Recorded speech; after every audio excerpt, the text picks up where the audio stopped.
एक गांव में ललिता नाम की एक महिला रहती थी। ललिता के 2 छोटे छोटे बच्चे थे। वह अकेले ही अपना घर का ख्याल रखती थी। ललिता के पति को नशे की बुरी लत लग गई थी, इसलिए वह घर बार पर ध्यान नहीं देता था। जल्दी जल्दी सारा काम खत्म कर देती हूँ, बच्चों को स्कूल से लेने भी जाना है। ललिता सारा काम खत्म करके बच्चों को स्कूल से वापस लेने जाती है। तभी रास्ते में उसे चंदा नाम की एक महिला मिल जाती है। अरे ललिता, अच्छा हुआ यही मिल गई। कल पड़ोस के गांव में एक प्रसिद्ध बाबा आने वाले हैं, क्या तू भी चलेगी? हाँ, क्यों नहीं, सभी जा रहे हैं तो मैं भी चलूंगी तुम लोगों के साथ। इतना कहकर वह अपने बच्चे को स्कूल से लेने जाने लगती है। माँ, बहुत भूख लगी है, कुछ खरीद दो ना खाने के लिए। नहीं नहीं, बाहर इन बेकार की चीजों में पैसे खर्च करने की कोई जरूरत नहीं है। तुम लोग घर चलो, मैं तुम लोगों के लिए बहुत स्वादिष्ट खाना बनाकर रखी हूँ। अच्छा अच्छा, ठीक है। ललिता बच्चों को खाना दे देती है और सोचने लगती है, क्या समझाऊं इन्हें, कैसे मैं इनके स्कूल की फी का इंतजाम कर रही हूँ। 1 रुपया भी खर्च करने से पहले इतना सोचना पड़ता है। इनके पिता को तो कोई होश ही नहीं रहता। सारी चीज की जिम्मेदारी तो मेरे ऊपर ही है, मुझे ही सब कुछ सोचकर चलना होगा। अगले दिन चंदा ललिता को बुलाने आती है। चल ललिता, तुझे चलना है या नहीं? आ रही हूँ, चल चलते हैं। सभी दूसरे गांव बाबा से मिलने आते हैं। तभी बाबा से मिल लेते हैं। ललिता की बारी आती है। प्रणाम बाबा जी। खुश रहो मेरी बच्ची, बताओ क्या समस्या है तुम्हारी? ललिता बाबा को सारी समस्या बता देती है और अपने पति के बारे में भी बता देती है। यो बम बम, ये तम तम, तुम बहुत मेहनती हो बच्चे, मैं तेरे लिए कुछ करता हूँ। ये बोले बम बम, ये तम तम। ललिता को बाहर आने में बहुत देरी हो रही थी। सभी गांव वाले जा चुके थे, बस चंदा ललिता का बाहर इंतजार कर रही थी। बाबा जी, ललिता को ऐसा कौन सा ज्ञान दे रहे हैं जो इतना समय लग रहा है? मुझे तो ऐसा कुछ भी नहीं बताया, रुको मैं देखती हूँ। बाबा कुछ मंत्र पढ़ते हैं और मिट्टी से एक मटका बनाते हैं। ओम रिम हम बिम गिम बम बम बम बम नी तम तम नी पम पम नी लम लम। यो बोले बाबा, ये लो बच्ची, ये मिट्टी का मटका लेती जाओ और इसे अपने खेत में खुदाई करके गाड़ देना। 1 हफ्ते बाद वहां वापस जाकर देखना, ये मटका सोने का मटका में बदल जाएगा और तुम उस मटके से जो भी मांगोगे वह तुम्हें मिलेगा। याद रखना, यह बात किसी को पता नहीं चले। ये बोले बम बम नी टम टम। जी बाबा जी, मैं यह बात किसी को नहीं बताऊंगी। चंदा बाहर खड़ी होकर यह सब सुन लेती है। अच्छा, तो ऐसी बात है, बाबा जी ललिता को यह सोने का मटका दे रहे हैं। ललिता बाहर आती है। क्या हुआ चंदा, चल वापस घर चलते हैं। हाँ, चलो चलते हैं। दोनों वापस घर आ जाते हैं। ललिता वह मटका खेत में गाड़ देती है और 1 हफ्ता पूरा होने का इंतजार करने लगती है। शाम के समय चंदा ललिता के खेत में आती है और वो मिट्टी का मटका निकालकर अपने खेत में ले जाकर गाड़ देती है। 1 हफ्ते बाद जब ललिता खेत में मटका देखने आती है तो उसे मटका नहीं मिलता है। मटका कहाँ चला गया? ललिता वापस बाबा के पास जाती है और यह समस्या बताती है।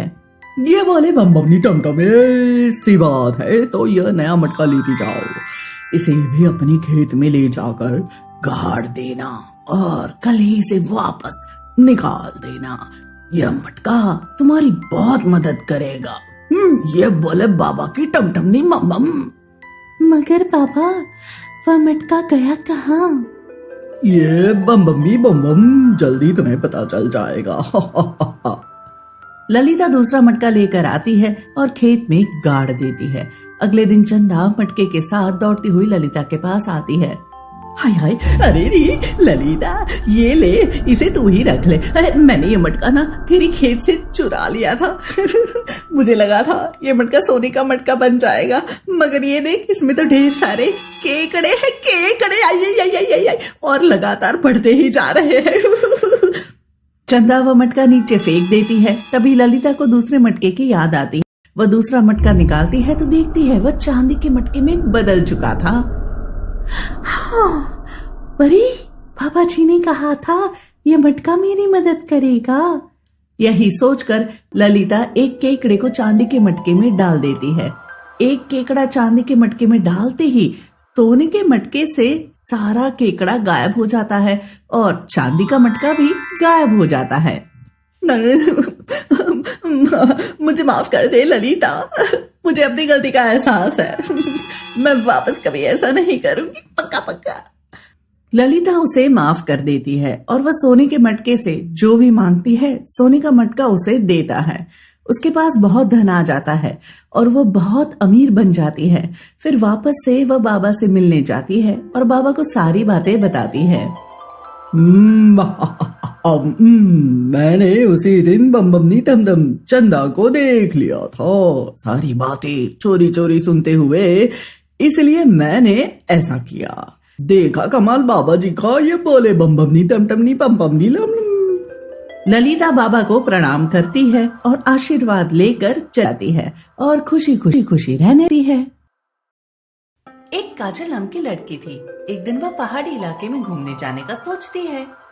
चलो इस बार पहाड़ी इलाके में घूमकर आती हूँ, माँ से कह देती हूँ। काजल अपनी माँ के पास आती है और कहती है, माँ मुझे पहाड़ी इलाके में घूमने जाना है, सोच रही हूँ कल चली जाऊँ। नहीं, कोई जरूरत नहीं, ऐसी जगहों पर जाने का वहाँ बहुत खतरा होगा। माँ ऐसा कुछ भी नहीं, बिल्कुल पास में ही तो है, मैं घूम कर आती हूँ।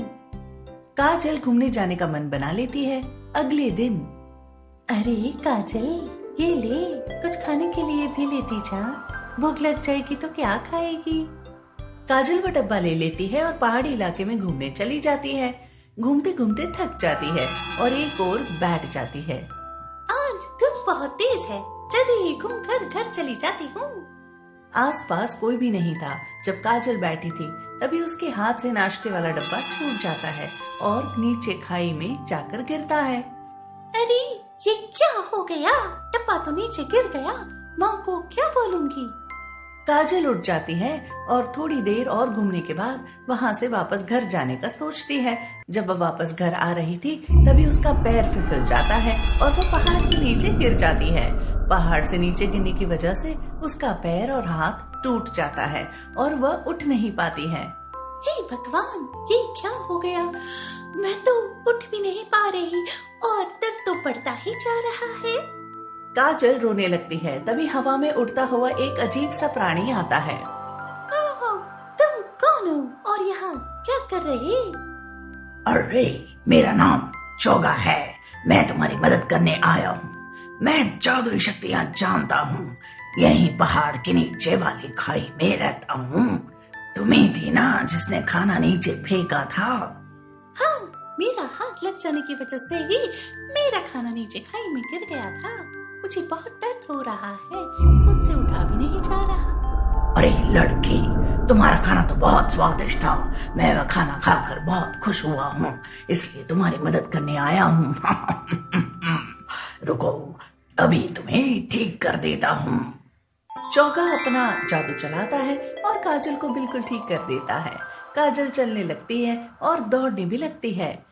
तुम्हारा बहुत बहुत धन्यवाद, तुमने मेरी इतनी मदद की। कोई बात नहीं लड़की, चाहो तो तुम किसी और दिन मेरे लिए कुछ खाने के लिए लेते आना और यहीं से नीचे फेंक देना। अच्छा ठीक है। तभी काजल की नजर उसके हाथ और पैर के निशान पर पड़ते हैं जो अभी तक उसके शरीर पर दिख रहे थे। यह बात काजल चौगा को बताती है। अरे गिरने की वजह से यह दाग आ गया है, रुको मैं कुछ करता हूँ। चौगा एक जादुई फ्रॉक मंगवाता है और काजल को देता है। ये लो, एक जादुई फ्रॉक है, इसे पहनने से तुम्हारे शरीर के सारे दाग चले जाएंगे, तुम बहुत खूबसूरत भी बन जाओगी। और तुम इस जादुई फ्रॉक से जो भी मांगोगी वो मिलेगा। यह सुन काजल बहुत खुश हो जाती है और वह फ्रॉक लेकर चली जाती है। घर आकर वह फ्रॉक पहनती है और फ्रॉक पहनते ही काजल बहुत खूबसूरत बन जाती है। उसके शरीर के सारे दाग भी चले जाते हैं।